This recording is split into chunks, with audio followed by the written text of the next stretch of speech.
Hi everyone, this is Ms. Patel here for the second lesson in Unit 8. So this time we're going to be writing two variable equations, and this is something that you definitely want to follow and watch very closely. So you're going to be given either a table or a graph, and you're going to be writing equations from it. And this is something that should be new to most of you. So here are some steps on how to do it, how to write a two variable equation. You're going to be seeing equation y equals b plus mx or even y equals mx plus b in the future. Quite a bit when it comes to two variable equations. So step one, if given a graph, create an input-output table using ordered pairs. And you might have done this. I think you did this a little bit, but if you're not sure on how to do this, you definitely want to make sure that you follow along with a second set of example problems later on, okay? Because extracting points from a table is something that you definitely need to be able to do for this section. That's actually example one. Okay, we're going to be looking at graphs. That's a graph, and then you're going to be looking at tables. Okay, excuse me. Sorry about that. Number two, make sure the input column starts at 0. So what that means is that you have a table that looks like this, and you're going to have the x, which is your input, and your y, which is your output. Okay, you want to make sure that it is starting at 0. Okay, that is something that needs to happen when you're creating an equation at the moment. You want to you really want to make sure that that first point that exists actually occurs on the y-axis. You're going to see that graphically a little bit later.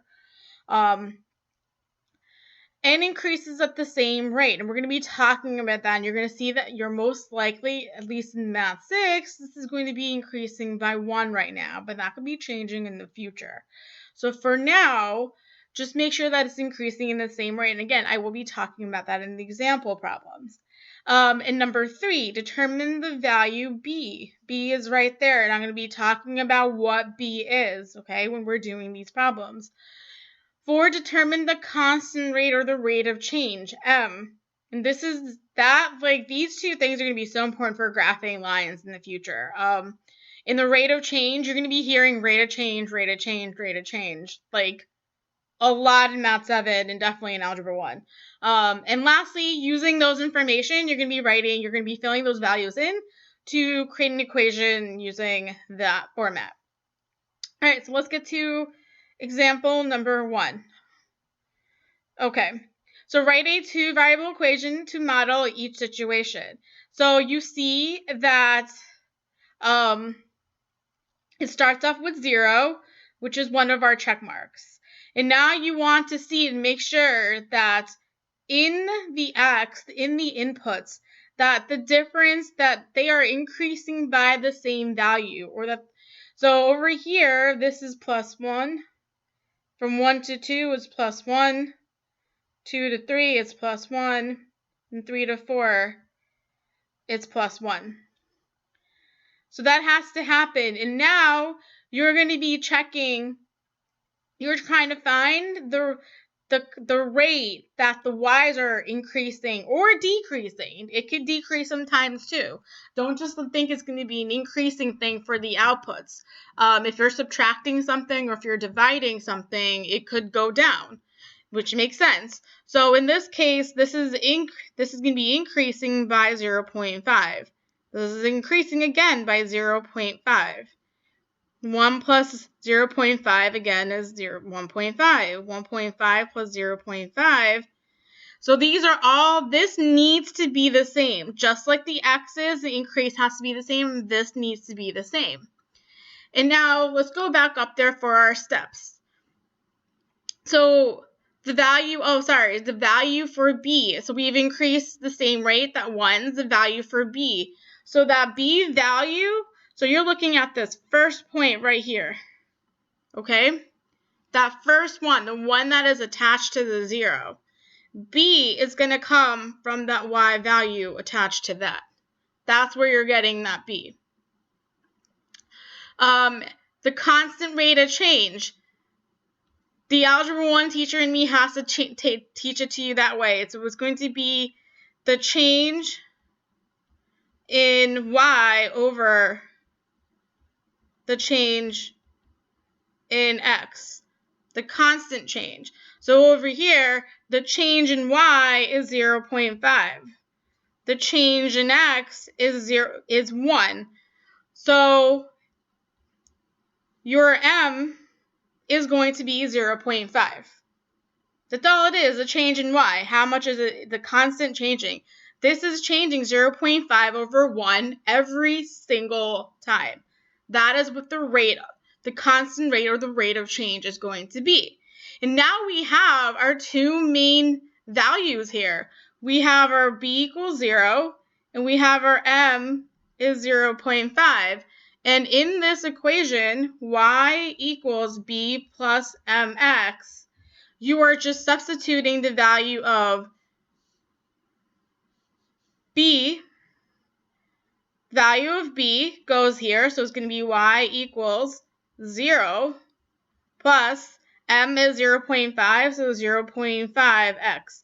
You will always have x and y in there in your equation. You need to have that, just like the equations that you had in your practice, in your problems. This exists over here too.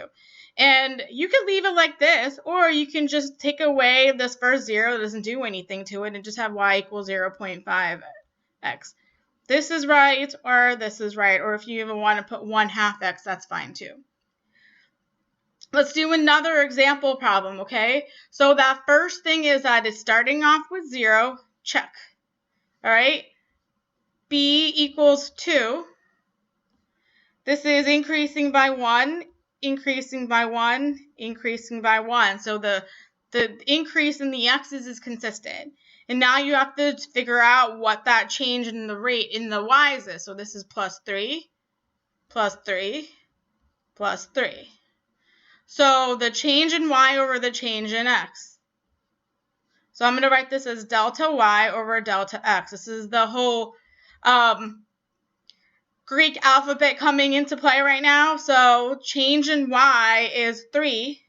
Change in x is 1. So that is 3. This represents your m. Okay? This is your m. And now we have our two main things. We have that b equals 2 and m equals 3. So our equation in y equals b plus mx is going to be y equals b is 2 this time, so 2 plus our m is 3, so 3x. And that is your equation. Okay? Now you have some you try problems. I actually want you to pause the video right now. I want you to attempt these two problems on your own and come back to see if you get the same answer as me. So pause the video.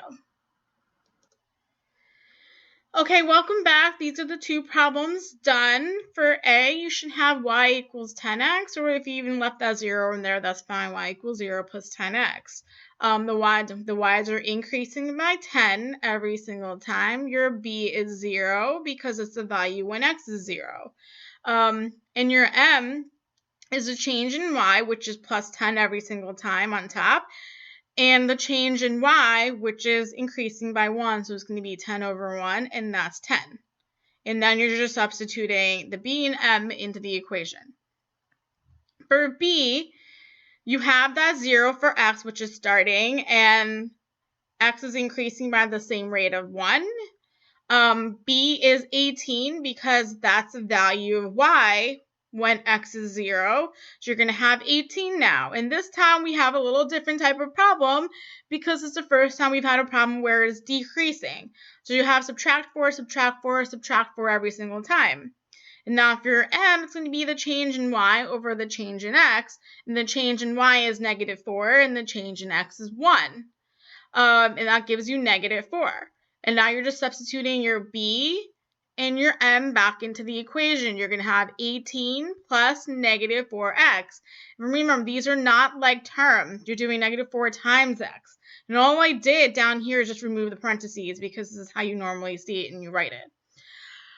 If you have questions on any of this, you definitely 100% need to contact me and get some help. This is not something that you want festering. Getting an equation is something that you need to happen.